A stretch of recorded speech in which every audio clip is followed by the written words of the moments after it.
এই কাকের স্বভাব চরিত্র যে খুব একটা ভালো তাও কিন্তু না। হ্যাঁ, চুরিবিদ্যায় এরা ছিল মহা ধুরন্ধর। হাত আর মুখের মাঝখান থেকে কখন যে খাবার ছৌ মেরে নিয়ে যাবে বোঝা মুশকিল। ঝকঝকে কোনো জিনিস এরা খুব পছন্দ করে। এদের জ্বালায় বাড়ির বাইরে কিছু রাখাও বিপদ হয়ে ওঠে। এমনকি জমিতে যেন এরা ফসল নষ্ট না করতে পারে তার জন্য কাকতাড়ুয়া বানিয়ে রাখা হয়। সব মিলিয়ে এদের টর্চারে মোটামুটি আমরা সবাই অতিষ্ঠ হয়ে থাকি। আর তাই তো এদেরকে পছন্দ করার মানুষের সংখ্যা অত্যন্ত কম। যাই হোক, আমাদের কাছাকাছি বসবাস করা এই পাখির সম্পর্কে আমরা কতখানি জানি? এদের জন্ম কিভাবে হয়, অথবা কোথা থেকে আসে এরা? এরা কি শুধুই আমাদের ক্ষতি করে?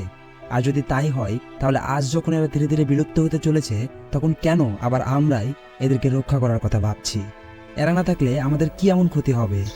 আর হ্যাঁ, এত সংখ্যায় বেশি এই পাখি বিলুপ্তই বা কেন হয়ে যাচ্ছে, এই সব কিছুই জানাবো আজকের ভিডিওতে।